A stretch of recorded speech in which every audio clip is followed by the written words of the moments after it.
അപ്പോൾ പിന്നെ ആൾക്കാർ പറയുന്നൊരു കാര്യം എന്ന് പറഞ്ഞാൽ നിങ്ങൾ എന്തിനാണ് ഇവിടെ ചെയ്യുന്നത്? ഇന്ത്യയിലെ പല സംസ്ഥാനങ്ങളിൽ ഇതിലേറെ ബുദ്ധിമുട്ടുകളും കഷ്ടപ്പാടും അനുഭവിക്കുന്ന ആൾക്കാരുണ്ട്. അവർക്കൊന്നും ചെയ്യാതെ നിങ്ങൾ എവിടെയോ പോയിട്ട് ചെയ്യുന്നു. ചില ആൾക്കാർക്ക് തിരുത്താറുണ്ട്, ഞങ്ങളെന്തോ ചാരിറ്റി പ്രവർത്തകരാണ്, ഞങ്ങൾ ഈ ചാരിറ്റി ചെയ്യാൻ വേണ്ടി കുറേ പൈസ എടുത്തുകൊണ്ട് നേരെ ആഫ്രിക്കയിലേക്ക് വന്നിട്ട് ഇവിടെ സ്കൂൾ ഉണ്ടാക്കൽ, കിണറുണ്ടാക്കൽ, ഇങ്ങനത്തെ പരിപാടിയായിട്ട് ചെയ്യാന്നുള്ള ഒരു ചിന്താഗതി ആൾക്കാരുണ്ട്. അവർക്ക് വേണ്ടി പറയുകയാണ്. നമസ്കാരം, അരുണാണ്, കൂടെ സുമിയുണ്ട്. മലാവി ഡയറിയുടെ പുതിയൊരു എപ്പിസോഡിലേക്ക് എല്ലാവർക്കും സ്വാഗതം. അപ്പോൾ നമ്മൾ കുറേ നാളുകൾക്ക് ശേഷം നമ്മുടെ സ്കൂളിൻ്റെ മുമ്പിലാണല്ലേ? അതെ, കുറേ ആയി നമ്മളെ സ്കൂളിൻ്റെ അപ്ഡേഷൻ ഇട്ടിട്ട്. ഞാൻ ചെറുതായിട്ട് ലൈഫ് ഓഫ് അൻസുവിൽ ചെറുതായിട്ട് കാണിച്ചിട്ടുണ്ടായിരുന്നു. അപ്പോൾ ഇന്ന് സ്കൂളിൻ്റെ അപ്ഡേഷനാണ്. എല്ലാവരും ചോദിക്കുന്നുണ്ട് എന്തായി സ്കൂള്, പണിയൊന്നും ഇല്ലേ, എന്തൊക്കെയാണെന്നൊക്കെ ഉള്ളത്. അപ്പോൾ നമുക്ക് ഇന്ന് സ്കൂളിൻ്റെ വിശേഷങ്ങൾ, സ്കൂളിൻ്റെ പണി എവിടെ വരെ ആയി, എന്തുകൊണ്ട് പണി ഡിലേ ആയി, ഇങ്ങനെയുള്ള കാര്യങ്ങളെല്ലാം നമുക്ക് ഇന്നത്തെ വീഡിയോയിൽ പറയുന്നതാണ്. സ്കൂളിൻ്റെ പണി പുരോഗമിച്ചുകൊണ്ടിരിക്കുന്നു. ഇത് പതുക്കെ നടക്കുള്ളൂ അല്ലേ? അതെ, പതുക്കെ നമ്മളിപ്പോൾ ഒച്ചഴിയുന്ന പോലെ അല്ലെങ്കിൽ ആമ എഴഞ്ഞ് നീങ്ങണ പോലെ എന്ന് പറഞ്ഞാൽ അതേ ഒരു മോഡലിൽ നടക്കുള്ളൂ. കാരണം അത്രത്തോളം റിസ്ക് ഉണ്ട് ഈ കാര്യത്തിന്. എന്തായാലും പതുക്കെ നടക്കുന്നുണ്ട്. ഹാപ്പി ആയിട്ടുള്ള കുറച്ച് ന്യൂസസ് നിങ്ങൾക്ക് കാണിച്ചു തരാനുണ്ട്. നമുക്ക് പോവാം. നമ്മുടെ സ്കൂൾ നിർമ്മിക്കുന്ന സ്ഥലത്തെത്തി. ഈ കാണുന്ന വലിയ പ്രദേശം മൊത്തം നമ്മുടെ സ്കൂളിലുള്ളതാണ്. ഈ സ്കൂളിൽ കിടക്കുന്ന സ്ഥലം, ആ കാണുന്ന ഗ്രൗണ്ടൊക്കെ ഈ സ്കൂളിൻ്റെ ഇടപെടുന്ന കേട്ടോ. ഇത്രയും സ്ഥലമുണ്ട്. സെക്കൻഡറി സ്കൂൾ എന്ന് പറയുമ്പോഴത്തേക്കും ഭയങ്കര വലിയ സ്ഥലമാണുള്ളത്. അപ്പോൾ അടുത്തതായി ഞാൻ കാണിക്കാൻ പോകുന്നത് നമ്മുടെ തറപ്പണി എന്തായെന്നുള്ളതാണ് കേട്ടോ. തറേൻ്റെ പണി എന്ന് പറയുമ്പോൾ നിങ്ങളിവിടെ നോക്കിക്കോ, ഇതാണ് നമ്മുടെ ഫൗണ്ടേഷൻ. ഇത് ഒരു ബേസാണ് കേട്ടോ. ഇതിന്മേലല്ല നിൽക്കാൻ പോണ ബിൽഡിങ്. ശരിക്കും പറഞ്ഞാൽ ഇത് നമ്മളൊരു ബേസ് ഉണ്ടാക്കിയതാണ്. ഇതിൻ്റെ മേളിൽ നമ്മൾ താഴെ നിന്ന് തന്നെ ഓരോ പില്ലറുകൾ കൊടുക്കും. ഈ താഴെ നിന്ന് ഒരു പില്ലർ കൊണ്ടുവന്നിട്ട് ഈ ഹൈറ്റിലേക്ക് ഒരു പില്ലർ കൊണ്ടുവന്നിട്ട് ഈ നിലത്തുനിന്ന് ഒരു നമ്മൾ സ്റ്റീലൊക്കെ ഇട്ടിട്ടുള്ള പില്ലർ കൊണ്ടുവന്നിട്ട് ഈ പില്ലറിലേക്ക് ഇതിലെ ബീമുകൾ കൊണ്ടുവരും. അതായത് രണ്ട് സൈഡിൽ പില്ലർ കൊടുത്തിട്ട് ഈ പില്ലറിലേക്ക് ക്രോസ് ചെയ്ത് പോകുന്ന ഒരു എന്താ പറയുക ബീമും ഉണ്ടാവും. അങ്ങനെ ഈ വെയിറ്റ് എടുക്കാൻ പോകണത് ശരിക്കും പറഞ്ഞാൽ ഈ കാര്യങ്ങളായിരിക്കില്ല. ഇവിടെ നമ്മളിതിനോട് ചേർന്ന് തന്നെ ഒരു പില്ലർ വാർക്കും. കാരണം അല്ലാതെ ഇവരെ കൊണ്ട് നമ്മളിവിടെ നിൽക്കാത്തത് കൊണ്ട് തന്നെ ഇത് നമ്മളൊരു ലോ കോസ്റ്റ് പദ്ധതി ആയതുകൊണ്ട് തന്നെ നമ്മളെ സംബന്ധിച്ചോളം ഇവർക്ക് അങ്ങനെ അറിയില്ല പില്ലർ വാർത്ത് ഉണ്ടാക്കി എടുക്കലെന്ന് പറയാം. അതേപോലെ നമ്മളെ പോലെ ഇഷ്ടംപോലെ പലകയും മരങ്ങളൊന്നും ഉണ്ടാവില്ല. അപ്പോൾ സപ്പോർട്ട് കൊടുത്ത് ഉണ്ടാക്കുക എന്നുള്ളത് കൃത്യം ലെവലോ ഒന്നും ഉണ്ടാവില്ല. അതുകൊണ്ടാണ് ഞങ്ങൾ ഇഷ്ടിക കൊണ്ട് ഇങ്ങനെ ഒരു ഫുള്ളായിട്ട് ഇതിൻ്റെ ഒരു തറ കെട്ടിയേക്കുന്നത്. ഇതിൻ്റെ മേളിലേക്ക് നമ്മൾ താഴെ നിന്ന് എല്ലായിടത്തും ഈ കാണുന്ന എല്ലാ ക്ലാസ്സുകളിലും ഇപ്പോൾ ഇത് ഒരു ക്ലാസ്സാണ്. ആ തലക്കിലും ഈ തലക്കിലും രണ്ട് പില്ലർ കൊണ്ടുവരും. രണ്ട് പില്ലർ ഇട്ടിട്ട് പില്ലറിൻ്റെ മേളിൽ കൂടെ തന്നെ ബീം വരും. ഇതിൻ്റെ മേളിൽ സ്ലാബും ഉണ്ടാവും. അതായത് നമ്മൾ കോൺക്രീറ്റ് ചെയ്തിട്ട് സ്ലാബ് ഇതിൻ്റെ മേളിലുണ്ടാവും. അത് മെഷ് വയർ ഇട്ടിട്ട് സ്ലാബ് ചെയ്യും നമ്മൾ. അപ്പം തറ എപ്പോഴും സ്ട്രോങ് ആയിട്ടിരിക്കും. അതിൻ്റെ മേളിലേക്ക് ഇൻ്റർലോക്ക് വെച്ചാണ് നമ്മൾ ബിൽഡിങ് പണിയാൻ പോകുന്നത്. ഇത് കണ്ടോ, ഇങ്ങനെ പോകുന്നു. ഇനി ഇവിടെ നിന്നൊക്കെ അറിയോ, ഏകദേശം ഇതായിരിക്കും നമ്മുടെ തറയുടെ ഹൈറ്റ് എന്ന് പറയുന്നത് കേട്ടോ. ഈ ഹൈറ്റ് ആയിരിക്കും തറയുടെ ഹൈറ്റ്. ഇവിടുന്ന് മണ്ണൊക്കെ അവിടെ നിന്നൊക്കെ എക്സ്കവേറ്റ് ചെയ്ത് നമ്മളിവിടെ ഫില്ല് ചെയ്ത് താഴേക്ക് ഫില്ല് ചെയ്യും. ഈ ഒരു ലെവലിൽ ഇങ്ങനെ കൊണ്ടുപോകും നമ്മൾ.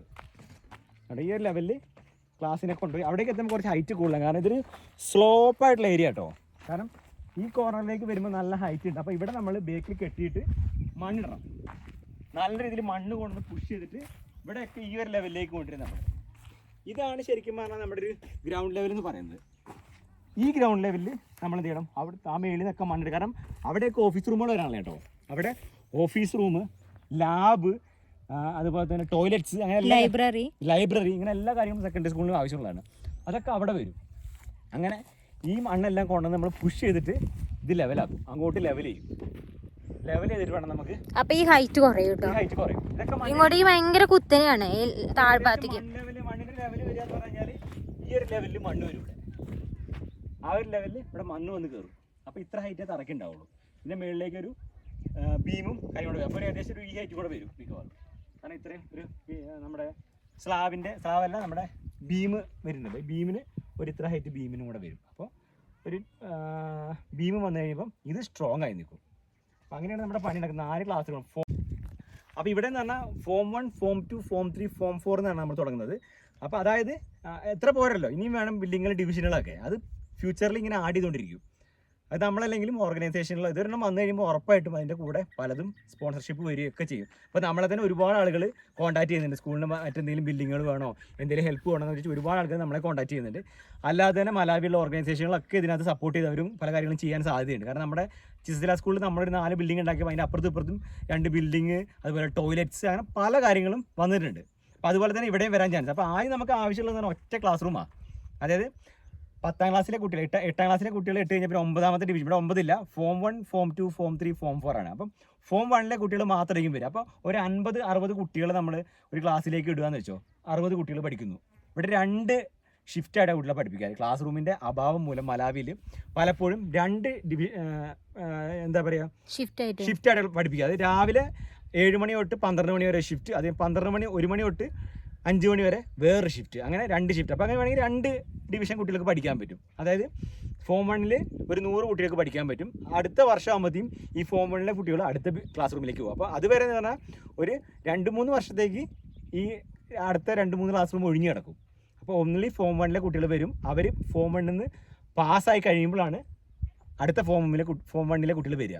അങ്ങനെ നമുക്ക് 4 വർഷം എടുക്കും ഈ ബിൽഡിങ്ങിൽ മുഴുവൻ കുട്ടികൾ പഠിച്ചെത്തണമെങ്കിൽ. അപ്പം ഈ 4 വർഷം സമയത്തിനുള്ളിൽ നമുക്ക് വേറെ ബിൽഡിങ്ങുകളോ നമ്മൾ ഫ്യൂച്ചറിൽ ഇവിടെ ഉണ്ടെങ്കിൽ ചിലപ്പോൾ സ്കൂൾ നല്ല രീതിയിൽ പോവുകയാണ്. ഞാൻ പറയല്ലോ, നമ്മുടെ പ്രവർത്തനം എന്ന് പറയുന്നത് എങ്ങനെയാണോ ഇവർ നമ്മുടെ കൂടെ നിൽക്കുന്നത്, ഇവർക്ക് എത്രമാത്രം ഇതിന് ആവശ്യകതയുണ്ട് അതിനനുസരിച്ചായിരിക്കും നമ്മുടെ സപ്പോർട്ട് കൊടുത്തുകൊണ്ടിരിക്കുക. ഇപ്പൊ ചിസ്ല സ്കൂളാണെങ്കിൽ നമ്മളെ സംബന്ധിച്ചോളം വേറെ ബിൽഡിംഗ് ഉണ്ടാക്കാൻ നമ്മൾ തയ്യാറാണ് അല്ലേ, കാരണം അത്രമാത്രം ആക്റ്റീവാണ് അവർ. അപ്പൊ നമ്മളില്ലാതെ ഒന്നും ചെയ്യാൻ പറ്റില്ല കേട്ടോ. കാരണം നമ്മുടെ സ്കൂളിന് ഒരു ഹോസ്പിറ്റലിന്റെ പ്രൊജക്ട് നമ്മൾ സ്റ്റാർട്ട് ചെയ്തായിരുന്നു, അതിന്റെ ഫൗണ്ടേഷൻ വർക്ക് വരെ നമ്മൾ സ്റ്റാർട്ട് ചെയ്തിട്ടതാണ്, ഫൗണ്ടേഷൻ എല്ലാം കെട്ടിയിട്ടേക്കുന്നത്. പക്ഷേ നമ്മളവിടെ ഇല്ലാത്തതുകൊണ്ട് ഒരു പണി നടന്നില്ല. അപ്പൊ അത്രയും പൈസ നമ്മളവിടെ ഇൻവെസ്റ്റ് ചെയ്ത് കിടക്കുകയാണ്.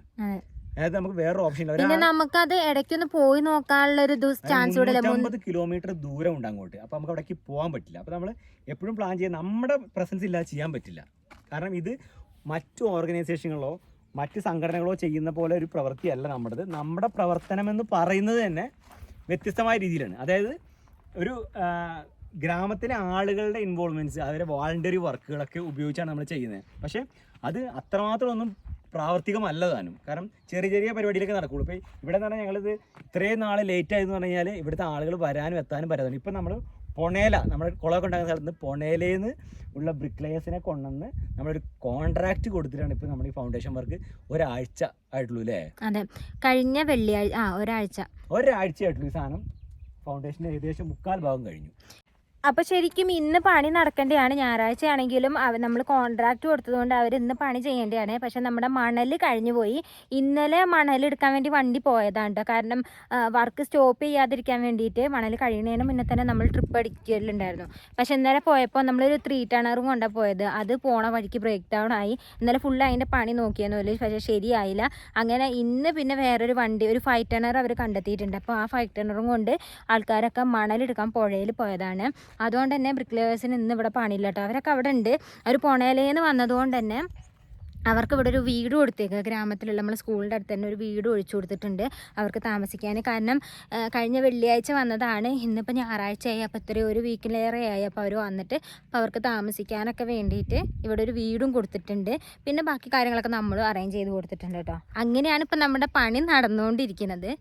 അപ്പോൾ നമ്മൾ ആദ്യം വിചാരിച്ചെന്തായിരുന്നു അറിയോ, ഫുള്ളി വോളണ്ടിയർ വർക്ക് നമ്മൾ ഫിനാൻഷ്യലി സപ്പോർട്ട് ചെയ്യുക, 1-2 ബ്രിക്ലേയേഴ്സിനെ വെച്ചിട്ട് നമുക്കിത് ചെയ്യാൻ പറ്റുന്നതായിരുന്നു നമ്മൾ വിചാരിച്ചിട്ടുണ്ടായിരുന്നത്.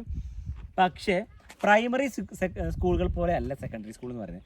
സെക്കൻഡറി സ്കൂളിൽ ഗവൺമെൻറ് സ്കൂളിൽ പഠിക്കണമെങ്കിൽ ഫീസ് അടയ്ക്കണം. അപ്പോൾ അതുകൊണ്ട് തന്നെ വില്ലേജിലെ ആൾക്കാരെ സംബന്ധിച്ചോളം ഇവർക്ക് കുട്ടികളെ പഠിപ്പിക്കണമെന്നുണ്ടെങ്കിലും പൈസ വേണം. അപ്പോൾ ഇവരിത് വാളണ്ടിയർ വർക്ക് ചെയ്താലും ഇതിനകത്ത് ഫ്രീ ആയിട്ട് പഠിക്കാനുള്ള സംവിധാനം ഇല്ല, നമുക്ക് ചെയ്യാനും പറ്റില്ല. കാരണം ഒരു കുട്ടിക്ക് ഏകദേശം 300,000 മലാവി വെച്ചോളം വേണമല്ലേ ഒരു കുട്ടി. 300 അല്ല, 150,000 മലാവി വെച്ചാൽ നമ്മുടെ നാട്ടിൽ ഏകദേശം ഒരു 10,000 രൂപ വേണ്ടി വരും അല്ലേ? ഒരു 8,000 രൂപയോളം ഒരു ടേമിലേക്ക് കുട്ടികൾക്ക് വേണം. അങ്ങനെ ഒരു വർഷത്തിൽ 2 ടേമല്ലേ ഉണ്ടാവുക. അപ്പോൾ 2 ടേമിലേക്ക് കുട്ടികൾക്ക് ഏകദേശം 3 ലക്ഷം കോച്ച, 1 ലക്ഷം 3 ലക്ഷം കോച്ച എന്തായാലും വേണം. അങ്ങനെ 4 വർഷം വരെ പഠിപ്പിക്കണം. അപ്പോൾ അങ്ങനെ ചെയ്യുമ്പോൾ ഗ്രാമത്തിലെ ആൾക്കാരെ സംബന്ധിച്ചോളം വിദ്യാഭ്യാസത്തെക്കുറിച്ചോ കുട്ടികളുടെ എഡ്യൂക്കേഷനെ കുറിച്ചോ അവർക്ക് വലിയൊരു നോളജോ കാര്യങ്ങളോ ഇല്ല. പിന്നെ ഇത് പഠിച്ചു കഴിഞ്ഞിട്ട് ഇത് കഴിഞ്ഞ് കഴിഞ്ഞാൽ കുട്ടികൾ എന്ത് ചെയ്യാനാണ് ഈ ഗ്രാമത്തിൽ, അങ്ങനെ ചിന്തിക്കുന്നുണ്ട്. ഇത് കഴിഞ്ഞാൽ യൂണിവേഴ്സിറ്റിയിലേക്ക് പോകാനാണെങ്കിൽ നല്ല ഹ്യൂജായിട്ട് പൈസ വേണം, മില്യൻസ് വേണം. കാരണം നമ്മളിപ്പോൾ ജിഫ്റ്ററിനെ പഠിക്കുന്നതിന് നമുക്ക് മില്യൻസ് നമ്മൾ കൊടുത്തിട്ടാണ് അവനെ പഠിപ്പിക്കുന്നത്. അപ്പം അത് അവനോ ആ വില്ലയിലെ ആൾക്കോ നടക്കാത്ത കാര്യമാണ്. നമുക്ക് മലാവി ഡയറീൻ്റെ ഒരു സപ്പോർട്ട് ഉള്ളതുകൊണ്ട് മാത്രം അവന് ചെയ്യാൻ പറ്റുന്ന ഒരു കാര്യം അതാണ്. അതുകൊണ്ടാണ് അവൻ ആ സ്കൂളിൽ പോയി പഠിക്കുന്നത്. മലാവിയിലെ നല്ലൊരു യൂണിവേഴ്സിറ്റിയിൽ അവനൊന്ന് പഠിക്കുന്നുണ്ടെങ്കിൽ അത് മലാവി ഡയറി എന്ന യൂട്യൂബ് ചാനലിൻ്റെ ഒരു കഴിവാണ്. അല്ലെ മലാവി ഡയറി യൂട്യൂബ് ചാനൽ ഉള്ളത് കൊണ്ട് മാത്രം നടന്നൊരു കാര്യമാണ്. അപ്പം അങ്ങനെ ഒരുപാട്, നമ്മൾ മാത്രമല്ല കേട്ടോ, ഒരുപാട് ഓർഗനൈസേഷനുകളും ഒക്കെ ചെയ്യുന്നുണ്ട്. അവരൊക്കെ എന്താ പറയുക, ഈ ഫണ്ടുകൾ ഉപയോഗിച്ച് കുട്ടികളെ പഠിപ്പിക്കുന്നുണ്ട്, അവർ സ്പോൺസർ ചെയ്യുന്നുണ്ട്, അങ്ങനെ പല നടക്കുന്നുണ്ട്. അപ്പം ഈ ഉൾഗ്രാമങ്ങളിലേക്കൊന്നും എത്തിപ്പെടണമെന്നില്ല. അപ്പോൾ നമ്മുടെ ഉൾഗ്രാമങ്ങളിലാണ് നമ്മൾ ചെയ്യുന്നത്. അതാണ് ഇവിടുത്തെ പ്രത്യേകത എന്ന് പറയുന്നത്. അതുകൊണ്ട് തന്നെ വാലണ്ടിയറി വർക്ക് ചെയ്യാൻ ആളുകളെ കിട്ടാൻ ഭയങ്കര ബുദ്ധിമുട്ടാണ്. പ്രൈമറി സ്കൂളിൽ എല്ലാവരും ചോദിക്കുന്നുണ്ട്. കാരണം 6 കിലോമീറ്റർ 7 കിലോമീറ്റർ കുട്ടി നടന്നത്. ഇപ്പോൾ 2 പ്രൈമറി സ്കൂളിൽ ഉണ്ടാക്കാൻ വേണ്ടി ഞങ്ങൾ വന്ന് ചോദിച്ചു. ഞങ്ങളെല്ലാം പണിഞ്ഞോളാം, ഞങ്ങൾക്ക് പൈസ മാത്രം മതി, ഞങ്ങൾക്ക് സിമെൻറ്റും നിങ്ങൾ റൂഫിംഗ് ഷീറ്റ് ഇങ്ങനെ സാധനങ്ങൾ മാത്രം വാങ്ങി തന്നാൽ മതി, പണിക്കൂലി ഒന്നും വേണ്ടെന്ന് ആൾക്കാർ പറയുന്നുണ്ട്. കാരണം പ്രൈമറി വിദ്യാഭ്യാസം ഇവിടെ നിർബന്ധമാണ്. കുട്ടികളെ പ്രൈമറി സ്കൂളിൽ വിട്ടിട്ടില്ലെങ്കിൽ കേസാണ്, അതിന് പോലീസിൽ നിന്ന് കേസ് കിട്ടും. അപ്പോൾ എന്ത് റിസ്ക് എടുത്തും കുട്ടികൾ, അപ്പോൾ ഈ 5-6 കിലോമീറ്റർ സ്കൂൾ കുട്ടികളെ വിടുക എന്നുള്ളത് പേരൻസിന് നിർബന്ധിതരുമാണ്. അതുകൊണ്ട് തന്നെ പ്രൈമറി സ്കൂൾ ഉണ്ടാക്കാൻ വേണ്ടി അവർ എഫേർട്ട് എടുക്കും. പക്ഷേ സെക്കൻഡറി സ്കൂൾ എന്നുള്ള സാധനം സെക്കൻഡറി പഠിക്കണമെന്ന് വലിയ നിർബന്ധമൊന്നുമില്ല. അത് കമ്പൽസറി അല്ലാത്തതുകൊണ്ട് തന്നെ അവർ അതിനുവേണ്ടി എഫേർട്ട് എടുക്കില്ല. അപ്പോൾ നമ്മളെ സംബന്ധിച്ചോളം ഇപ്പോൾ നമ്മൾ എന്ത് വെച്ചാൽ നമ്മുടെ സ്വന്തം പണം ഉപയോഗിച്ച് നമ്മൾ ചെയ്യുകയാണ്. നമുക്ക് വന്ന് ഇൻവോൾവ് ചെയ്യാനും ഭയങ്കര ബുദ്ധിമുട്ടാണ്, നമുക്ക് എത്താൻ പറ്റുന്നില്ല, അങ്ങനത്തെ കുറേ. അപ്പോൾ അതുകൊണ്ട് തന്നെ വളരെ സ്ലോലിയാണ് നടക്കുക പരിപാടി. അപ്പോൾ ഞങ്ങളെ സംബന്ധിച്ചോളം വളരെ ലോ കോസ്റ്റിൽ തീർക്കുക എന്നുള്ളത് ഞങ്ങളുടെ ഒരു ശൈലി, മലാവി ഡയറിയുടെ ഒരു പ്രവർത്തന ശൈലി എന്ന് പറഞ്ഞാൽ ആൾക്കാരെ മാക്സിമം ഉൾപ്പെടുത്തുന്നതാണ്. അപ്പം ബ്രെയിൻ വാഷ് ചെയ്യാന്ന് പറഞ്ഞു കഴിഞ്ഞാൽ നമുക്കിത് നിർത്തി പോകണമെന്ന് വരെ തോന്നുന്ന രീതിയിലായി പോകും. അപ്പം ഞങ്ങൾ ഇങ്ങനെ ഞാനിവിടെ വന്ന് കരഞ്ഞു വരെ പോയിട്ടുണ്ട്, കരഞ്ഞു പോയിട്ടുണ്ട് ഇവിടുന്ന്. ചില സമയത്ത് വന്നിട്ട് നമ്മൾ സങ്കടം വരും നമുക്ക്. അത്രയും സത്യം പറയാം, സുമി കരഞ്ഞു വന്നിട്ട് എന്നോട് പറയുമ്പോൾ ഞാൻ പറയും ഇങ്ങനെയാണ് നമ്മളെ ഇവിടുത്തെ ആൾക്കാർ, ഇങ്ങനെയാണ്, നമ്മൾ പറഞ്ഞിട്ട് കാര്യമില്ല. ഞങ്ങൾ സൈറ്റുകളിൽ തന്നെ ഞങ്ങൾ എത്രമാത്രം സ്ട്രഗിൾ ചെയ്യുന്നുണ്ട് ഓരോ ജോലി ചെയ്യാൻ വേണ്ടി. അപ്പോൾ അതേപോലെ തന്നെ ഫ്രീ വർക്ക് ചെയ്യാന്ന് പറഞ്ഞാൽ അവർ എത്രമാത്രം വരുന്നുള്ള കാര്യം അറിയാം. അവർക്ക് അവരുടേതായ ജോലികളുണ്ടാവും. ഒരു നേരത്തെ അന്നം കണ്ടെത്താൻ വേണ്ടി കഷ്ടപ്പെടുന്ന മനുഷ്യർ തന്നെയാണ് ഇവർ. അതിനിടയിലായിരിക്കും ഫ്രീ ആയിട്ട് പണിയെടുക്കുക എന്ന് പറയുന്നത്. അപ്പോൾ അത് കുറച്ച് റിസ്ക്കാണ്. പക്ഷേ ഈ റിസ്ക് എടുത്തെങ്കിൽ മാത്രമാണ് ഇവർക്ക് ഇതിൻ്റെ വാല്യൂ മനസ്സിലാവുള്ളൂ. ഫ്രീ ആയിട്ട് കിട്ടുന്നതിനൊന്നും ഒരു വാല്യൂ ഉണ്ടാവില്ല. അപ്പോൾ കഷ്ടപ്പെടുന്നതിന് മാത്രമേ വാല്യൂ ഉണ്ടാവുള്ളൂ, അല്ലാത്തതിന് വാല്യൂ ഉണ്ടാവില്ല. അപ്പം നമ്മൾ ഈ ഒരു ബിൽഡിംഗ് വർക്കിനാണെന്നുണ്ടെങ്കിൽ ഈ ബ്രിക്ക് ലെയറിനെ നമ്മൾ കൊണ്ടുവന്നു, അതിന് മണലും സിമെൻറ്റും ഒക്കെ കുഴക്കാനുള്ള ഹെൽപ്പേഴ്സിനെ നമ്മൾ കൊണ്ടുവന്നു. ഇവിടെ ആകെ വില്ലേജിൽ നിന്ന് ഫ്രീ ആയിട്ട് നമുക്ക് തന്നിട്ടുള്ള കുറച്ച് ലേഡീസാണ്. അവർ വെള്ളം മാത്രം എടുത്തുകൊണ്ടിരും, ആ ഒരു പണിക്ക് മാത്രം. കാരണം മണൽ കോരുന്നതും ഇപ്പം എന്താ പറയുക, നമ്മളിത് ഇത് ആക്റ്റീവായി പൊന്തി തുടങ്ങിയപ്പോൾ കുറച്ചുകൂടെ ഇവരിങ്ങനെ ആക്റ്റീവായി. കാരണം മണൽ കൊണ്ടുവരാന്ന് പറഞ്ഞാൽ നമ്മളാദ്യം പറഞ്ഞത് കഴുത വണ്ടി കൊണ്ടുവരാന്നായിരുന്നു പറഞ്ഞിട്ടിരുന്നത്. കാരണം ഈ ഉൾഗ്രാമങ്ങളിലൂടെ വണ്ടി പോകുക എന്നുള്ള വളരെ റിസ്കി പരിപാടിയാണ്. അപ്പോൾ ഞാൻ പറഞ്ഞില്ലേ, നമ്മൾ ആദ്യം ഒരു 3 ടണ്ണർ ഉപയോഗിച്ചു, അത് ബ്രേക്ക് ഡൗൺ ആയിപ്പോയി. അത് പഴയ ഓൾഡ് വണ്ടികളാണ്. അത് ഈ കാട്ടിക്കൂടെ മലക്കൂടെ പോയി കഴിഞ്ഞാൽ പെട്ടെന്ന് ടയർ പഞ്ചറാവും. പിന്നെ ടയർ പഞ്ചർ ഒട്ടിക്കണേ പോകണം 10-20 കിലോമീറ്റർ വേറെ. ഭയങ്കര റിസ്ക് ആണ് ഇവിടെ ഓരോ കാര്യത്തിൽ. നമ്മൾ വിചാരിക്കും ഇവരെന്താ ഇറങ്ങാത്ത, നമുക്ക് സങ്കടം വരും. ചിലപ്പോൾ ഇത് എന്തിനാ അവിടെ തുടങ്ങിയെന്ന് വരെ ചിലപ്പോൾ ചില സമയത്ത് നമുക്ക് തോന്നും. പക്ഷെ ഇവരുടെ നോർമലി ഉള്ള ലൈഫ് വെച്ച് നോക്കുകയാണെങ്കിൽ ഇവർ അതിലേറെ റിസ്ക് എടുക്കുന്നുണ്ട് ഓരോ കാര്യത്തിനും. ഇപ്പം നമ്മുടെ ഈ ഒരു സ്കൂളിൻ്റെ വേണ്ടിയിട്ടാണെങ്കിലും കട്ട അവരുണ്ടാക്കി വെച്ചു, കട്ട ഉണ്ടാക്കി അത് ചുട്ട് അത് അവിടെ എടുത്ത് വെച്ചു. പക്ഷെ ഹോസ്പിറ്റലിൽ കൊണ്ടുവരിക എന്ന് പറയുന്നത് കുറച്ച് റിസ്ക് ആയിട്ടുള്ള കാര്യമാണ്. പിന്നെ നമുക്ക് ആ ഹോസ്പിറ്റലിലെ കഴുതേനും കാളേനും കണ്ടാൽ തന്നെ ഒരു പാവം തോന്നും. അത് തന്നെ ഒടിഞ്ഞ് ആടി തൂങ്ങിയിട്ടായിരിക്കും ആ കഴുതിയും കാളയും വരും. അതെ, കാരണം നിങ്ങൾ ഈ ചുറ്റും നോക്കി, ഇപ്പം പച്ചപ്പൊക്കെ മാറി ഒരു ഉണങ്ങിയ അവസ്ഥ. ഈ പുല്ല് നീറ്റങ്ങൾക്ക് എന്ത് കിട്ടാനാണ്? അതൊക്കെ കഴിച്ചിട്ട് വേണല്ലോ ഈ കഴുതിയും കാളവണ്ടിയൊക്കെ കാളയൊക്കെ വരണമെങ്കിൽ. ഇത്രയും കല്ല് വന്നതിനുണ്ടാവും 2-3 മാസം കൊണ്ടാണ് ഇത്രയും കല്ല് പൊട്ടിച്ച് കൊണ്ടുവന്നത്. കല്ല് പൊട്ടിച്ചുകൊണ്ട് ആ കാണുന്ന പറയുന്നത് ആ മലയിൽ പൊട്ടിച്ച് എത്തിക്കണം. ഇപ്പൊ ഞങ്ങൾ ഇവരോട് പറഞ്ഞു, നിങ്ങൾ ഈ ഇതൊക്കെ ഹോസ്പിറ്റലിൽ കൊണ്ടുവന്നിട്ട് അവര് ഞങ്ങൾ ഇവരോട് പറഞ്ഞു, നിങ്ങളൊരു കാര്യം ചെയ്യണം, പൊട്ടിച്ച് അതിന്റെ താഴെ ഇട്ടോളൂ. നമ്മൾ 5 ടണ്ണറോ 10 ടണ്ണറോ ഒക്കെ വിട്ടിട്ട് നമ്മൾ ലോഡ് ചെയ്തുകൊണ്ടിരും. അപ്പോൾ നമ്മൾ ഹയർ ചെയ്യാണ്. അപ്പോൾ ഹയർ ചെയ്യുന്ന സമയത്ത് ഇവിടുത്തെ ആൾക്കാർക്ക് ഒരു വരുമാനം കിട്ടുന്നുണ്ട്. ഒരു പണിക്കാർക്ക് അല്ല, ഒരു ട്രിപ്പ് വരുന്നതിന് ഇപ്പോൾ 5 ടണ്ണർ പോകണേ 40,000 കോച്ചല്ലേ. നമ്മൾ എത്ര ഇപ്പോൾ 7, 2, 9, 10 ട്രിപ്പ് നമ്മൾ കട്ട കൊണ്ടുവന്നു. അതിന് 25,000 മലാവി കോച്ച്. അപ്പോൾ ഒന്ന് ആലോചിച്ച് നോക്കി, 2,50,000 മലാവി കോച്ചോളം. ട്രക്ക് വരുന്നതിന് 25,000 മലാവി കോച്ച്. 5 ടണ്ണർ ഇപ്പോൾ ഞങ്ങൾ എന്ത് വെച്ചു, 3 ടണ്ണർ ബ്രേക്ക് ഡൗൺ ആയി പോയി ഇവിടെ ഉണ്ടായിരുന്ന വണ്ടി. ഇപ്പോൾ 5 ടണ്ണർ വേറെ ഒന്നും കണ്ടുപിടിച്ചു എന്ന് വിളിച്ചു. അതിന് 40,000 കോച്ച് ഒരു ട്രിപ്പിന്. ഞങ്ങൾ ഓക്കെ, അതിന് നമ്മൾ തർക്കിച്ചിട്ടോ അല്ലെങ്കിൽ ഇവരോട്, ഞങ്ങൾ പലപ്പോഴും വലിയ വലിയ പൈസ ആൾക്കാർ കുറച്ച് ആൾക്കാരുണ്ട് ഈ വണ്ടികൾ, അവരോട് ഞങ്ങൾ പോയി ഡിസ്കസ് ചെയ്യും. ഒരു ഡിസ്കൗണ്ട് കൊടുക്കത്തില്ല അവരറിയുന്ന ആൾക്ക്. അതിൻ്റെ ആവശ്യമില്ല അവർക്ക്, അവരങ്ങനെയാണ് വിചാരിക്കും. കാരണം എന്താ പറയുക, ഇവിടെ ഒരുപാട് ഓർഗനൈസേഷൻ ഉള്ളതുകൊണ്ട് ഫണ്ടിങ് ഇഷ്ടം പോലെ ഉണ്ട്. അപ്പോൾ അവർ നമ്മളെ ആ ഒരു കണത്തിലാണ് കാണുന്നത്. കാരണം ഇൻഡിവിജ്വലായിട്ട് ആൾക്കാർ ഇങ്ങനെ ഹെൽപ്പ് ചെയ്യത്തില്ലല്ലോ.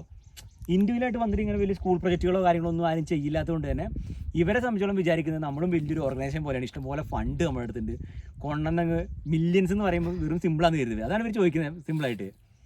അപ്പോൾ അതൊക്കെയാണ് ഇവിടുത്തെ ഒരു സിറ്റുവേഷൻ എന്ന് പറയുന്നത്. അതുകൊണ്ടാണ് സ്കൂളിൻ്റെ പരിപാടി ഇങ്ങനെ സോറി പോണേ. ഇനി അത് ബാക്ക് ഫില്ല് ചെയ്യണം. അടുത്തൊരു ടാസ്ക്, ഭയങ്കര ടാസ്ക്കാണത്. ഇപ്പം നമ്മൾ വെച്ചാൽ 37 വില്ലേജ് ഉണ്ട്. അപ്പോൾ നമ്മളിനി കൊടുക്കാൻ പോകണമെന്ന് വെച്ചാൽ 10 വില്ലേജിനോട് പറയാം ഈ ലാസ്റ്റത്തെ ഇത് പറഞ്ഞാൽ ഏറ്റവും കൂടുതൽ മണ്ണ് ഫില്ല് ചെയ്യേണ്ട ഒരു ബ്ലോക്കാണിത്.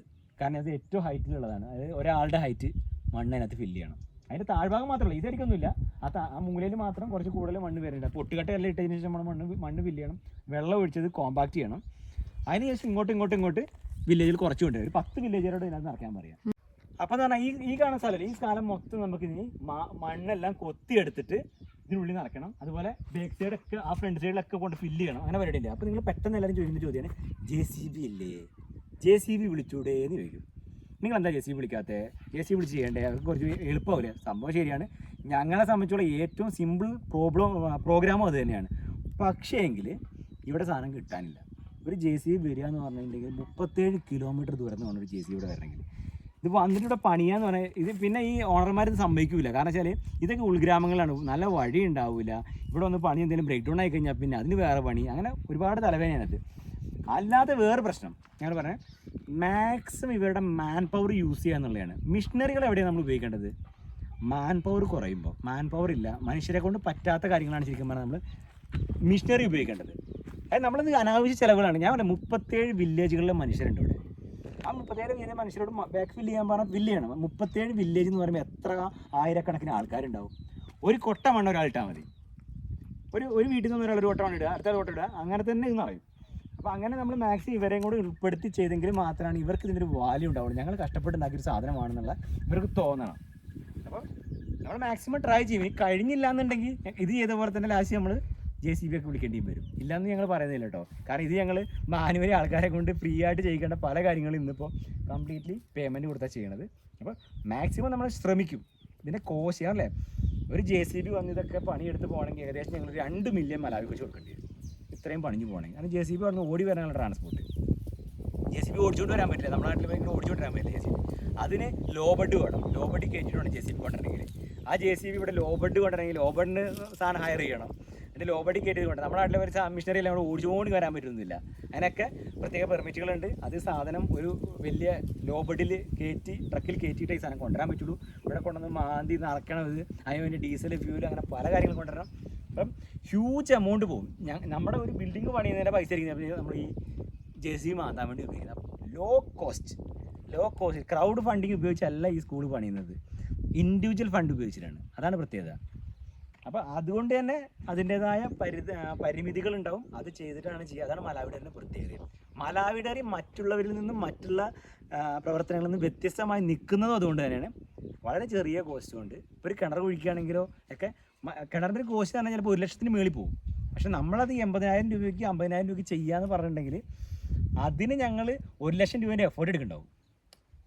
ഇവരെ ഇതുകൊണ്ട് 1 ലക്ഷം 2 ലക്ഷത്തിന്റെ എഫോർട്ട് എടുക്കണം നമ്മളെങ്കിലും മാത്രമേ തീരുള്ളൂ. കാരണം ഒരു മാസം കൊണ്ട് തീർക്കേണ്ട കിണർ ചിലപ്പോൾ 3 മാസം എടുക്കും. അതെന്ന് പറഞ്ഞു കഴിഞ്ഞാൽ ആൾക്കാർ വരലും ചെയ്യും. ഇപ്പോൾ നമ്മൾ അടുത്ത് നമ്മുടെ കിണർ കുടിക്കുന്നുണ്ട്, അവിടെ പോകുമ്പോൾ കാണാം എന്തൊക്കെയാണ് അവിടെ നടന്നിട്ടുള്ളതെന്ന്. അതൊരു കോൺട്രാക്ട് കൊടുത്തേക്ക് ഞങ്ങളിപ്പോൾ.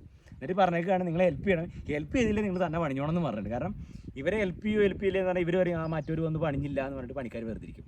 ഇത് കൊടുത്തപ്പോൾ ഞങ്ങൾ പറഞ്ഞു വില്ലേജേഴ്സ് ഹെൽപ്പ് ചെയ്യും, വെള്ളം കൊണ്ടുതരും ചെയ്യും. അവർ ചെയ്തില്ലെങ്കിൽ നിങ്ങൾ സ്വയം ചെയ്തോണം. അതിനാണ് 5 പേര് ഇവിടെ വന്നിട്ടുള്ളത്. 5 പേർക്കും പൈസ തരുന്നതുകൊണ്ടാന്ന് പറഞ്ഞു. അപ്പോൾ അവർ വന്നില്ലെങ്കിലും അവർ മാനേജ് ചെയ്ത് ചെയ്യുന്നുണ്ട്. പിന്നെ ഇപ്പോൾ സെക്രട്ടറിയും ഇതിൻ്റെ ആൾക്കാരെ കുറച്ച് ആക്റ്റീവ് ആവുന്നുണ്ട് അല്ലേ. പിന്നെ ഈ ഒരു നമ്മുടെ സ്കൂളിൻ്റെ പ്രൊജക്റ്റിന് കുറച്ച് കമ്മിറ്റി ഉണ്ടാക്കിയിട്ടുണ്ടായിരുന്നു. അപ്പോൾ അതിൽ ഇപ്പോൾ സെക്രട്ടറി മാത്രമേ ആ കമ്മിറ്റിയിലുള്ളൂ. ബാക്കിയുള്ളവരെല്ലാവരും ഇത് റിസ്ക് ആണെന്ന് പറഞ്ഞുകൊണ്ട്, അതായത് അവർക്ക് വലിയ വിദ്യാഭ്യാസം കാര്യങ്ങളൊന്നും ഇല്ല, എന്തായാലും അവർക്കൊരു താല്പര്യം എല്ലാവരും മാറുന്നു. പക്ഷേ ഈ കമ്മിറ്റിയിലുള്ള സെക്രട്ടറി അയാൾ പൊള്ളിയാണ് കേട്ടോ. എന്താ പറയുക, എല്ലാ കാര്യവും എന്നെ വിളിച്ചിട്ട് അപ്ഡേറ്റ് ചെയ്യും. അല്ലെങ്കിൽ മണൽ എത്ര തീർന്നു, ഇനി കട്ട വേണം ഇത്, അപ്പോൾ 3 ടണർ കേടായി, അപ്പോൾ നമുക്ക് വേറെ വണ്ടി വിളിക്കണമെന്ന് പറഞ്ഞാൽ ഇന്നിപ്പോൾ രാവിലെ 5:30 എന്നെ വിളിച്ചത്. ഞാൻ വിചാരിച്ചു ഇയാൾക്ക് ഉറക്കൊന്നും ഇല്ലേന്ന് വിചാരിച്ചു. ഞങ്ങൾ വരെ എണീറ്റിട്ടുണ്ടായിരുന്നില്ല. എന്നൊരു സൺഡേ ആണല്ലോ, അപ്പോൾ നമ്മളൊരു അതെ അയാളെ കോള് വന്നിട്ടാണ് ഞങ്ങൾ എണീക്കുന്നത്. അപ്പോൾ സെക്രട്ടറിനെ നമുക്ക് എടുത്ത് പറയേണ്ടതാണ്. അയാൾ നന്നായിട്ട് എന്താ പറയുക ഇതിന് നിൽക്കുന്നുണ്ട്. സ്കൂൾ നിർമ്മിച്ച സമയത്ത് ഞങ്ങൾ ആൾക്കാർ വരാതിരുന്നിട്ട് ഞങ്ങൾ ഹയർ ചെയ്ത പണിക്കാരെയും കൊണ്ട് പോയി പണിയാൻ നിൽക്കുക. വെള്ളം കൊണ്ടുവരാൻ ആളില്ല, കട്ട കൊണ്ടുവരാൻ ആളില്ല. ഞാനും സുമിയും കൂടെ 1.5 കിലോമീറ്റർ നടന്നു പോയിട്ട് ബക്കറ്റിൽ വെള്ളം കോരിക്കൊണ്ടു. അതിൻ്റെ വീഡിയോ എപ്പോഴും മലാവി ഡയറി കിടപ്പുണ്ട്, നിങ്ങൾ എടുത്ത് നോക്കണം. എടുത്തുകൊണ്ട് ഞങ്ങൾ വന്നിട്ടുണ്ട്. ഞങ്ങൾ വെള്ളം ഏറ്റിക്കൊണ്ടുവന്നിട്ട് ഞങ്ങൾ നനച്ചിട്ട് പണി ചെയ്തത്. അന്ന് മജോവയും ആ 2-3 ഫാമിലികളില്ല. ആൾക്കാർ എപ്പോഴും ചോദിക്കാണ് എന്തുകൊണ്ടാണ് ആ ഒരു 2-3 ഫാമിലിനെയും കുട്ടികളെയും ചേർത്ത് പിടിച്ചുകൊണ്ടിരിക്കുന്നത് എപ്പോഴും. ആ കുട്ടികളും ആ ഫാമിലിയുമാണ് ആ സ്കൂൾ ഉണ്ടാക്കിയത്. അതായത് ഇതേപോലെ 10-100ഓളം വീടുകളുള്ളൊരു വില്ലേജിൽ ആ സ്കൂളിന് വേണ്ടി അഹോരാത്രം പണിയെടുത്ത കഷ്ടപ്പെട്ട മനുഷ്യരാണ് ഈ മജാവോയുടെ ഫാമിലി ആണെങ്കിലും ആ മജാവോയുടെ അങ്കിളും അവരുടെ ഫാമിലിയൊക്കെ നമ്മുടെ കൂടെ അങ്ങ് ചേർന്ന് നിന്നു. അതേപോലെ ആൾക്കാർ ഇവിടെ സെറ്റായി വരുന്നില്ല എന്നുള്ളതാണ് ഏറ്റവും വലിയ പ്രശ്നം എന്ന് പറയുന്നത്. അപ്പൊ അതിന്റെ ഒരു പിന്നെ ഞാൻ വന്നതിൽ വെച്ചിട്ട് എനിക്ക് ഏറ്റവും പേഴ്സണൽ ആയിട്ട് പറയുകയാണെങ്കിൽ അത്രയും എന്തെങ്കിലുമൊക്കെ വേണമെന്ന് ആഗ്രഹിക്കുന്ന അല്ലെങ്കിൽ ചെയ്യണമെന്ന് ആഗ്രഹിക്കുന്ന ആൾക്കാരാണ് ചിസസീലയിലുള്ള ആൾക്കാർ. ഇവിടുത്തെ ആൾക്കാർ നമുക്കറിയാലോ, ഇതെന്ന് പറഞ്ഞാൽ ഓരോ പോർഷനാണ് മലാവിന്റെ. നോർത്ത് സൈഡ്, സെൻട്രൽ സൈഡ്, അങ്ങനെ നോർത്തിൽ നിന്ന സമയത്ത് ഞങ്ങൾ വിചാരിച്ചു അവിടുത്തെ ആൾക്കാർ വളരെ മോശമാണ്, മടിയന്മാരാണെന്ന് വിചാരിച്ചു. മോശം എന്നല്ല, മടിയന്മാരാന്ന് വിചാരിച്ചു. അല്ല, അത് മടി കൊണ്ട് നല്ല ജീവിത സാഹചര്യങ്ങളാണ്. ഇവിടെ നല്ല പോപ്പുലേഷൻ കൂടുതലാണ്, കുട്ടികൾ കൂടുതലാണ്. കുട്ടികൾ ഭക്ഷണം കണ്ടെത്താൻ ഇപ്പം നോക്കി പ്രദേശം മുഴുവൻ വരണ്ട് കിടക്കുകയാണ്. എന്ത് കഴിക്കും? പച്ചില പോലും പറിച്ച് തിന്നാൻ ഈ മൃഗങ്ങൾക്ക് പോലും കിട്ടില്ല ഇവിടെ. ആ അവസ്ഥ ഇവിടെ ഉള്ളത്. അപ്പൊ അതിന്റെ വെള്ളം തരുന്ന ചെറിയ കുളങ്ങളും ചെറിയ ഏരിയാസ് ഉണ്ടായിരുന്നു, അതെല്ലാം വറ്റി ഇപ്പൊ ഡ്രൈ ആയിപ്പോയി എല്ലായിടും. ഇപ്പൊ ആകെ എനിക്ക് തോന്നുന്നത് ഈ ഗ്രാമങ്ങളിൽ വെള്ളം ഉള്ളത് നമ്മളാ കുഴിക്കുന്ന കുളത്തിലായിരിക്കും. അതാണ് ഈ വറ്റാതെ അവിടെ ഇഷ്ടം പോലെ വെള്ളമുണ്ട്. ആ മൂലയ്ക്ക് എവിടെയോ ചെറിയൊരു ചേച്ചിമാര് കോരുന്ന വെള്ളം, ഇത് പുഴേന്റെ ഒരു എന്തോ ഒരു അരുവി ഒഴുകുന്നുണ്ട്. ആ മരത്തിന്റെ ചോട്ടിലുണ്ടല്ലോ കുറച്ച് ആൾക്കാര്, അവരവിടെ ഡ്രസ്സ് എടുക്കുന്നുണ്ട് തോന്നുന്നു. അല്ലാതെ ഈ ഭാഗത്തൊന്നുമില്ല. അപ്പൊ അതെ, അത് ഞങ്ങളെ വലിയൊരു ആഗ്രഹമാണ്. കേരള മോഡൽ കിണറും Kerala model school. Kerala model എന്ന് പറയാൻ തരും നമ്മൾ കണ്ടു വളർന്നതുകൊണ്ട് എപ്പോഴെല്ലാം ചോദിക്കട്ടെ എന്താണ് കേരള ഇന്ത്യ പറയാം. നമ്മൾ ജനിച്ചു വളർന്ന സ്ഥലവും നമ്മൾ കണ്ടതും കേട്ടതും നമ്മൾ ചെയ്തതുമായ കാര്യമാണ് ഇവിടെ ചെയ്തുകൊണ്ടിരിക്കുന്നത്. നമ്മുടെ ക്ലബ്ബുകൾ, നമ്മുടെ നാട്ടിൻപുറങ്ങളിലെ ക്ലബ്ബുകൾ, ഈ കൂട്ടായ്മകൾ, യുവജന സംഘടനകൾ, ഇപ്പം യൂത്ത് കോൺഗ്രസ് ആയിക്കോട്ടെ, DYFI ആയിക്കോട്ടെ, SFI ആയിക്കോട്ടെ, യൂത്ത് ലീഗ് ആയിക്കോട്ടെ, അങ്ങനെയുള്ള സംഘടനകൾ മുന്നിട്ടിറങ്ങി ചെയ്യുന്ന ഓരോ പ്രവൃത്തികളുണ്ട്. റോഡ് വൃത്തിയാക്കൽ, പരിസരം വൃത്തിയാക്കൽ, ഇങ്ങനെ ഓരോ കാര്യങ്ങൾ അതിലൊക്കെ പ്രവർത്തിച്ച് വന്ന ആൾക്കാരാണ് ഞങ്ങൾ. ഓരോ യുവജന പ്രസ്ഥാനങ്ങളിലൂടെയൊക്കെ പ്രവർത്തിച്ച് വന്നതാണ്. സുമിയില്ല കേട്ടോ, സുമി ശരിക്കും പറഞ്ഞാൽ സോഷ്യൽ വർക്കുകൾ പോലെ ഇങ്ങനെ ആളുകളിലേക്ക് ഇറങ്ങി നിൽക്കുന്നത് ഇവിടെ വന്നിട്ടായിരിക്കും അല്ലേ? അതെ, ഞാനിങ്ങനെ ഒന്നും ഞങ്ങളെ സംബന്ധിച്ചോളം ഇങ്ങനെ ഇറങ്ങി വന്നതുകൊണ്ട്, ഇത് കണ്ടു പഠിച്ചും ഇത് ചെയ്ത് പഠിച്ചും വന്നതുകൊണ്ട് തന്നെ, ചെറുപ്പം തൊട്ട് ഇങ്ങനത്തെ കാര്യങ്ങൾ അറിഞ്ഞു വന്നതുകൊണ്ട് തന്നെ ഈ ഒരു സിസ്റ്റം ഇവിടുത്തെ യുവാക്കളിലേക്ക് എത്തിക്കണം എന്ന് വിചാരിക്കുന്നത്.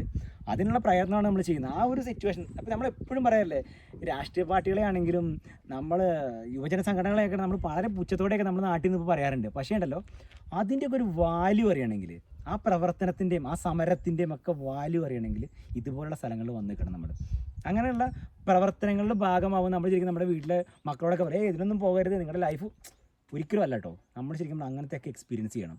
ഇങ്ങനെ സോഷ്യൽ വർക്കുകളിലൊക്കെ കുട്ടികളെ പങ്കാളിയാക്കണം. പാർട്ടിയിൽ പോയി ചേരണം പറഞ്ഞത്. രാഷ്ട്രീയം നമുക്ക് എല്ലാവർക്കും വേണം, എല്ലാവർക്കും രാഷ്ട്രീയം വേണം. എങ്കിലേ നല്ലൊരു രാഷ്ട്രം ഉണ്ടാവുള്ളൂ. നല്ല രാഷ്ട്രീയം, രാഷ്ട്രബോധമുള്ള കുട്ടികൾ ഉണ്ടാകുമ്പോഴാണ് നല്ല മനസ്സിനുടമകളാവുക, മറ്റുള്ളവർക്ക് ഷെയർ ചെയ്യാനുണ്ട ചിന്താഗതി അവർക്കുണ്ട്. അതായത് ഒരു രാഷ്ട്രീയ പാർട്ടി കയറി എന്നാൽ എനിക്ക് സ്വാധീനം ഉണ്ടാക്കിക്കൊണ്ട് കുറേ പൈസ ഉണ്ടാക്കാം, അങ്ങനെ ചിന്തിക്കുന്ന കുറച്ച് രാഷ്ട്രീയ ചിന്താഗതിയുള്ള മനുഷ്യരും ഉണ്ടാവും ഇടയിൽ.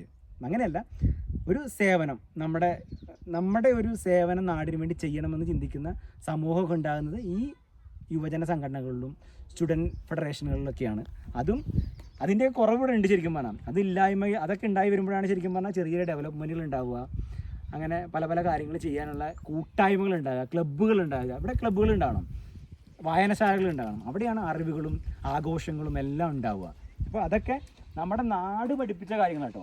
നമ്മുടെ നാട് പഠിപ്പിച്ച കാര്യങ്ങളിൽ നിന്നാണ് മലാവി ഡയറി ഇന്നെല്ലാം ചെയ്യുന്നത്. അതുകൊണ്ടാണ് എപ്പോഴും കേരള മോഡൽ എന്ന് പറയുന്നത് തന്നെ. അപ്പോൾ പിന്നെ ആൾക്കാർ പറയുന്നൊരു കാര്യം എന്ന് പറഞ്ഞാൽ, നിങ്ങൾ എന്തിനാണ് ഇവിടെ ചെയ്യുന്നത്? ഇന്ത്യയിലെ പല സംസ്ഥാനങ്ങളിൽ ഇതിലേറെ ബുദ്ധിമുട്ടുകളും കഷ്ടപ്പാടും അനുഭവിക്കുന്ന ആൾക്കാരുണ്ട്. അവർക്കൊന്നും ചെയ്യാതെ നിങ്ങൾ എവിടെയോ പോയിട്ട് ചെയ്യുന്നു. ചില ആൾക്കാർക്ക് തിരിധാരണയുണ്ട്, ഞങ്ങളെന്തോ ചാരിറ്റി പ്രവർത്തകരാണ്, ഞങ്ങൾ ഈ ചാരിറ്റി ചെയ്യാൻ വേണ്ടി കുറേ പൈസ എടുത്തുകൊണ്ട് നേരെ ആഫ്രിക്കയിലേക്ക് വന്നിട്ട് ഇവിടെ സ്കൂൾ ഉണ്ടാക്കൽ, കിണറുണ്ടാക്കൽ, ഇങ്ങനത്തെ പരിപാടിയായിട്ട് ചെയ്യാന്നുള്ള ഒരു ചിന്താഗതി ആൾക്കാരുണ്ട്. അവർക്ക് വേണ്ടി പറയുകയാണ്, ഞങ്ങളൊരു ചാരിറ്റി പ്രവർത്തകരേ അല്ല. ഞങ്ങൾ അങ്ങനെ സാമൂഹിക സേവനത്തിന് വേണ്ടി ജീവിതം മാറ്റിവെച്ച ആൾക്കാരല്ല. ഞങ്ങൾ സാധാരണ ഈ കാണുന്ന യൂത്തുകളെ പോലെ തന്നെ ലൈഫ് എൻജോയ് ചെയ്യുകയും ട്രിപ്പ് പോവുകയും ജീവിത സ്വപ്നങ്ങൾ കാണുകയും നമ്മുടെ നേട്ടങ്ങളെല്ലാം നമ്മൾ ഓരോ ഗോൾസും അച്ചീവ് ചെയ്യുകയും ഓരോ ബക്കറ്റ് ലിസ്റ്റുകൾ ഉണ്ടാക്കി വെച്ച് അതൊക്കെ അച്ചീവ് ചെയ്ത് പോകുന്ന ആൾക്കാരാണ്. അത് ഇവിടെ ചെയ്യുന്നത് എന്തുകൊണ്ടാണ്? അപ്പോൾ ഇവിടെ എന്താ ചെയ്യുന്നത്? എന്തിനാ ഇവിടെ വന്നേ? ഇവിടെ വന്ന് ജോലി ചെയ്യണം. എല്ലാ പ്രവാസികളെയും പോലെ ആഫ്രിക്കയിൽ പ്രവാസിയായി ജോലിക്ക് വന്ന ആൾക്കാരാണ്. ഞാനുണ്ട്, എൻ്റെ അനിയനുണ്ട്, എൻ്റെ കസിൻസൊക്കെ ഇവിടെ വർക്ക് ചെയ്യുന്നുണ്ട്. ഞങ്ങളെല്ലാവരും ഈ രാജ്യത്ത് ജോലി ചെയ്യുന്നു. ഇവിടുന്ന് നല്ലൊരു സാലറി സമ്പാദിക്കുന്നുണ്ട്. മോശമല്ലാത്തൊരു സാലറിയും മോശമല്ലാത്ത ഫെസിലിറ്റികളൊക്കെ കമ്പനികൾ പ്രൊവൈഡ് ചെയ്യുന്നുണ്ട്. ഫാമിലി സ്റ്റാറ്റസും എല്ലാം കമ്പനി പ്രൊവൈഡ് ചെയ്യുന്നു. അത്രയും ഫെസിലിറ്റി മറ്റ് രാജ്യങ്ങളിൽ കിട്ടാത്ത പല ഫെസിലിറ്റികളും കിട്ടി ജോലി ചെയ്യുന്ന ആൾക്കാരാണ് ആഫ്രിക്കയിൽ ഞങ്ങൾ. അപ്പോൾ തന്നെ ഈ രാജ്യം എന്ന് പറയുന്നത്, നമ്മൾ വർക്ക് ചെയ്യുന്ന സ്ഥലം എന്ന് പറയുന്നത്, ഞങ്ങളുടെ ചുറ്റുമുള്ള ആൾക്കാരെന്ന് പറയുന്നത് ഒരുപാട് സ്ട്രഗിൾ ചെയ്യുന്ന മനുഷ്യരാണ്. അപ്പോൾ ആ മനുഷ്യർക്ക് വേണ്ടി ഞങ്ങളുടെ സോഷ്യൽ കമ്മിറ്റ്മെൻറ്റ് അല്ലെങ്കിൽ സോഷ്യൽ റെസ്പോൺസിബിലിറ്റി എന്ന് പറഞ്ഞ സാധനമുണ്ട്. അത് നമ്മൾ ചെയ്യുക എന്നുള്ളതാണ്. അത് ഞാനിപ്പോൾ ചെയ്യുന്ന കാര്യം എന്ന് പറഞ്ഞാൽ ഇത് വളരെ ചെറിയ കാര്യങ്ങളാണ്. ഇത് ഇവിടുത്തെ ആൾക്കാരെ കൂട്ടി ചെയ്യുമ്പോൾ നമ്മുടെ ഇവിടെ ഇല്ലാത്തൊരു കാര്യം ചെയ്യുമ്പോൾ ഇത് കാണുമ്പോൾ നിങ്ങൾക്ക്, ഇപ്പോൾ ഞാനൊരു കുഞ്ഞു വീടുണ്ടാക്കുന്ന സമയത്ത് അത് വലുതായിട്ട് തോന്നാൻ കാരണം ഇവിടെ എല്ലാം കുഞ്ഞു കുഞ്ഞു പുല്ലുമേഞ്ഞ വീടുകളാണ്. അതിൻ്റെ ഇടയ്ക്ക് നമ്മളൊരു കുഞ്ഞു വീടുണ്ടാക്കി ഓല മേഞ്ഞ വീടിനെ നമ്മളൊരു ചീടിൻ്റെ വീടുണ്ടാക്കുമ്പോൾ അല്ലെ ഒരു പെട്ടിക്കട നമ്മൾ ഉണ്ടാക്കുമ്പോൾ അതിന് വാല്യൂ വരുന്നതെന്ന് പറയുന്നത് അതൊന്നും ഇല്ലാത്ത സ്ഥലമായിക്കൊണ്ടാണ്. ഇപ്പോൾ നാട്ടിൽ വന്ന് നമ്മളിങ്ങനെ മൺകട്ടയും കൊണ്ടൊരു വീടുണ്ടാക്കി കുറച്ച് പുല്ല് മേഞ്ഞ് കൊടുത്താൽ നിങ്ങളെന്ത് പറയും? വിമർശനത്തിൻ്റെ ഏറും കളിയായിരിക്കില്ലേ? നമുക്ക് നാണം ഉണ്ടോ എല്ലാം ഉണ്ടാക്കി കൊടുക്കാറുണ്ട്. അപ്പോൾ എന്തെങ്കിലേ ഇപ്പൊ നമ്മള് പൊണയിലേല് ഒരു കട ഉണ്ടാക്കി കൊടുത്തു. ആ കട നാട്ടിലാണെങ്കിൽ നമ്മൾ ഓടിക്കും. ഇങ്ങനെ 2 കമ്പും കോലും വെച്ച ഒരു കട ഞാൻ നാട്ടിൽ വന്നിട്ട് ഒരാൾക്ക് ഇട്ട് കൊടുത്തിട്ടുണ്ടെങ്കിൽ അടി കിട്ടൂല എനിക്ക്. അയാൾ എന്തോ ബുദ്ധിമുട്ടുന്ന മനുഷ്യനായിക്കോട്ടെ, അയാൾക്ക് ഞാനിതുപോലെ കുറച്ച് സാധനം വാങ്ങിയിട്ട് 2 കമ്പും കോലും കെട്ടി 2 പുല്ലും ഇട്ട് കൊടുത്തിട്ട് ഇങ്ങനെ കൃഷി ചെയ്തോളൂ അല്ലെങ്കിൽ ഇവിടെ പണിയെടുത്ത് ജീവിക്കുന്നു പറഞ്ഞിട്ടുണ്ടെങ്കിൽ അയാൾ ചിലപ്പോൾ എന്നെ തല്ലൂലേ? അപ്പം അതിൻ്റെ മാറ്റമുണ്ട്. ഇത് ഞാൻ നിൽക്കുന്ന സ്ഥലം വേറെയാണ്, ഇവിടെ ഞാൻ ചെയ്യുന്ന പ്രവർത്തനങ്ങൾ വേറെയാണ്. ഇവിടെ ഞാൻ പ്രവർത്തനം ചെയ്യുന്നതിൻ്റെ പ്രധാന കാരണം എന്ന് പറയുന്നത്, ഞാനിവിടെ ജോലി ചെയ്യുന്നു, ഇവിടുന്ന് വരുമാനം ഉണ്ടാക്കുന്നു, എൻ്റെ രാജ്യത്തേക്ക് ഞാൻ പൈസ അയക്കുന്നു, എൻ്റെ വീട് ജീവിക്കുന്നു, അതിന് ടാക്സും കാര്യങ്ങളൊക്കെ കിട്ടുന്നത് അത് നമ്മുടെ ഗവൺമെൻറ് കിട്ടുന്നുണ്ട്.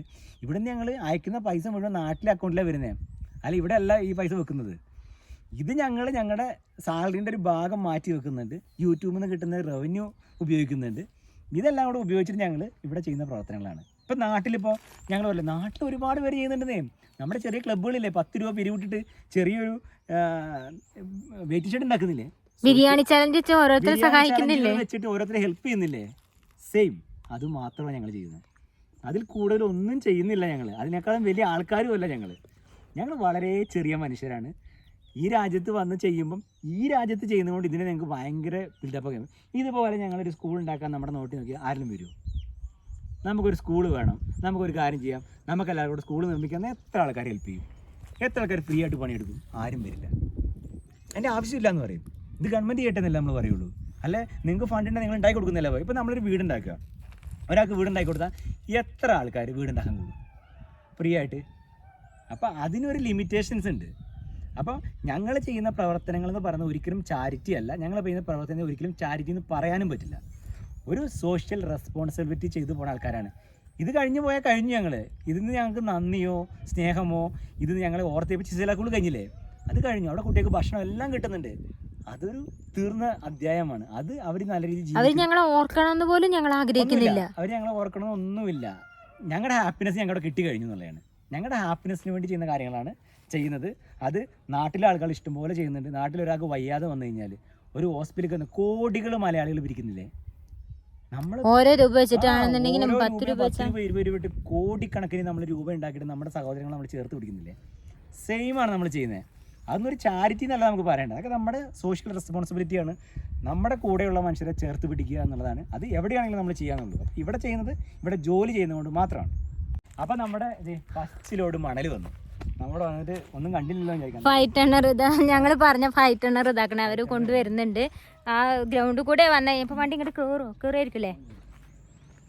5 ടണ്ണർ വരുന്നുണ്ട്. അപ്പം പോയി കാണിച്ചു തരാം കേട്ടോ. രാവിലെ പോയതാണ് ഇവര്. വണ്ടിക്ക് സാധനം കൊണ്ടിരുന്നതിന് വില എന്ന് പറയാൻ 40,000 മലാവി കോച്ച. 40,000 മലാവി എത്ര കുഞ്ഞോ? 40,000 ഞാൻ ഗൂഗിളിൽ കാരണം ഓരോ ദിവസം ഇവിടെ റേറ്റ് മാറിക്കൊണ്ടിരിക്കാൻ കൊണ്ട് നമുക്ക് പ്രോപ്പർ പറയാൻ പറ്റില്ല. അപ്പം ഞാൻ ഗൂഗിളിൽ നോക്കിയിട്ട് അതിൻ്റെ കറക്റ്റ് എമൗണ്ട് ഞാൻ ഇതിലേക്ക് കാണിച്ചു തരാം കേട്ടോ. അപ്പോൾ നോക്ക്, ഞാൻ വിചാരിച്ചത് ഗ്രാമത്തിലെ ആൾക്കാരാണ്, നമ്മുടെ ബ്രിക്ലേയേഴ്സാണ്. ഞാൻ വിചാരിച്ചു വീട്ടിലായിരിക്കും വരുന്നത് പണിയില്ലാത്തതുകൊണ്ട്. നമ്മുടെ ബ്രിക്ലേയേഴ്സാണ് മണലെടുക്കാൻ പോയത്. അപ്പോൾ ഈ ഒരു വണ്ടിയിലാണ് നമ്മൾ മണൽ കൊണ്ടുവന്നിട്ടുണ്ട് കേട്ടോ.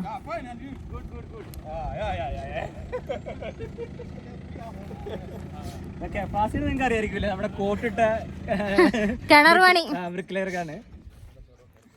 അപ്പൊ ഇതാണ് നമ്മൾ ഇന്ന് പറയാൻ ചെയ്തിട്ടുള്ള 5 ടണ്ണർ മണൽ കൊണ്ടുവന്ന് നോക്കാം. അത്യാവശ്യം ഉണ്ടല്ലേ? ഞാൻ പറഞ്ഞേന്നോലോട് ഇച്ചിരി കൊണ്ടുവരാൻ നിൽക്കല്ലേ, ഫുള്ളാക്കി കൊണ്ടുവരണേന്ന് രാവിലെ തന്നെ പറഞ്ഞേന്നു. ഇല്ലേ എന്താ പറയുക, നമ്മൾ 2-3 ട്രിപ്പ് അടിക്കേണ്ടി വരും. കണ്ടോ ഈ വണ്ടി ഫുള്ളുണ്ടല്ലേ, അത്യാവശ്യം നല്ല ക്വാണ്ടിറ്റി ഉണ്ട്. ഞാൻ വില്ലേജിലത്തെ ആൾക്കാരാണെന്ന് വിചാരിച്ചു ഇവരപ്പോൾ കോരാൻ വേണ്ടി പോയത്. കാരണം ഇവരെന്താണെന്നറിയോ, കോൺട്രാക്ട് കൊടുത്തതും കൊണ്ട് പെട്ടെന്ന് പണി തീർക്കാൻ നോക്കും.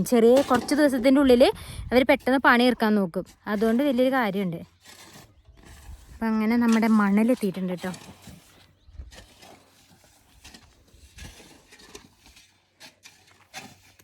അത്യാവശ്യത്തിലധികം ഉണ്ട്. 40,000 കൊടുത്താലെന്താ. ഇതാണ് ഞാൻ നേരത്തെ പറഞ്ഞ സെക്രട്ടറി, നമ്മുടെ സ്കൂളിൻ്റെ എല്ലാ കാര്യത്തിനും നിൽക്കുന്നത്. അതായത് പിന്നോട്ട് നിൽക്കാതെ മുന്നോട്ട് മാത്രം നിൽക്കുന്നത്. പിന്നെ സെക്രട്ടറി നന്നായി എല്ലാ കാര്യത്തിനും ഉണ്ട്. എപ്പോഴും വിളിക്കുമ്പോളെ. അതെ,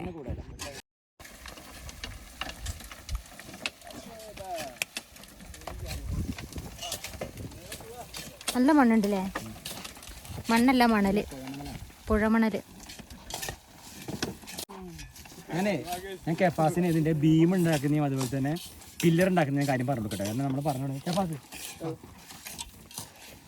കരുണേട്ടൻ ഇവിടെ കെഫാസിനോട് പറഞ്ഞു കൊടുക്കുകയാണ് ബീം ഉണ്ടാക്കണതും പില്ലർ ഉണ്ടാക്കണതും എങ്ങനെയാണ് നമ്മൾ പ്ലാൻ ചെയ്യണമെന്നുള്ളത്.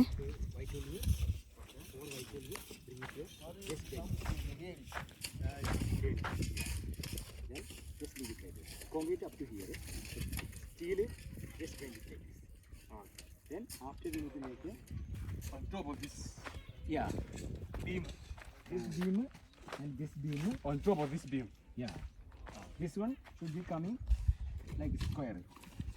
Then അപ്പോൾ ഇന്നത്തെ വീഡിയോ ഇത്രയൊക്കെ ഉള്ളൂ കേട്ടോ. അപ്പോൾ നിങ്ങൾ കണ്ടില്ലേ മണലൊക്കെ കൊണ്ടുവരുന്നത്. ഇതൊക്കെ കുറച്ച് പൈസ ചിലവാക്കിയിട്ടാണെങ്കിലും കുഴപ്പമില്ല. ഇതൊക്കെ കൊണ്ടുവന്ന് ഇടുന്ന കാണുമ്പോൾ നമുക്കൊരു സന്തോഷം കേട്ടോ. അതേപോലെ നമ്മുടെ പണിയൊക്കെ ഇങ്ങനെ പുരോഗമിച്ച് കാണുമ്പോഴും ഒരു സന്തോഷമാണ്. അപ്പോൾ അതേ നമ്മുടെ മണലെല്ലാം വന്നു. പിന്നെ കോറി സ്റ്റോൺ കൊണ്ടുവരാൻ വേണ്ടി, കോറി സ്റ്റോൺ എന്ന് വെച്ചാൽ നമ്മുടെ ഈ മെറ്റലുണ്ടല്ലോ, മെറ്റലിൻ്റെ കുറച്ചും കൂടി വലുതാണ്. ഈ നിലത്ത് കിടക്കുന്നത് കുറച്ച് വലിപ്പം സൈസ് കൂടിയത്. ഇനിയും പൊട്ടിച്ചിട്ട് ചെറുതാക്കണം നമുക്ക്, ബീമൊക്കെ വാർക്കണം എന്നുണ്ടെങ്കിലൊക്കെ. അപ്പോൾ ഇനി അതിൻ്റെ പണികളുണ്ട്. കോറി സ്റ്റോൺ കൊണ്ടുവരണം. പിന്നെ നമുക്ക് മണൽ എന്തായാലും ഇനിയും ആവശ്യമുണ്ടാവും. അതുപോലെ തന്നെ ഒരു ലോഡ് ബ്രിക്സും എന്തായാലും ആവശ്യമുണ്ടാവുമെന്നാണ് ഇവർ പറയുന്നത്. നമുക്ക് നോക്കാം എങ്ങനെയാണെന്നുള്ളത്. കുറച്ച് പൈസയൊക്കെ ചിലവാക്കിയാലും കുഴപ്പമില്ല. അവർ കൊണ്ടുവരുന്നുണ്ടല്ലോ, അത് കൊണ്ടുവരും. പണിയൊക്കെ ഇങ്ങനെ പുരോഗമിച്ച് കാണുമ്പോഴൊക്കെ നമുക്ക് ഭയങ്കര സന്തോഷമാണ് കേട്ടോ. അപ്പം ഇനിയിപ്പോൾ നമ്മളിപ്പോൾ 2-3 അപ്ഡേഷൻസ് ആയിരിക്കും ഇപ്പോൾ ഇനി വരുന്ന വീഡിയോസിലൊക്കെ ആയിരിക്കും ഉണ്ടാവുക. കാരണം നിങ്ങൾക്കൊക്കെ കാണിച്ചു തരണമല്ലോ. ഇപ്പോൾ സ്കൂളിൻ്റെ ആണെങ്കിലും കിണറിൻ്റെ ആണെങ്കിലും കുളത്തിൻ്റെ ആണെങ്കിലും ഒക്കെ എന്തായി നടക്കുന്നെന്നുള്ളത് എല്ലാവരും ചോദിക്കുന്നുണ്ട്. അപ്പോൾ അതൊക്കെ ഇങ്ങനെ പതുക്കെ അപ്ഡേറ്റ് ചെയ്തിട്ട് ഓരോ വീഡിയോസിൽ കാണിക്കാം. അപ്പം ഇന്നത്തെ വീഡിയോ ഇത്രയേ ഉള്ളൂ. നിങ്ങളുടെ അഭിപ്രായങ്ങളൊക്കെ കമൻറ്റിൽ രേഖപ്പെടുത്തുക. അപ്പോൾ കൂടുതൽ കാഴ്ചകളും വിശേഷങ്ങളുമായിട്ട് അടുത്ത എപ്പിസോഡിൽ വരാം. അതുവരേക്കും ബൈ ബൈ.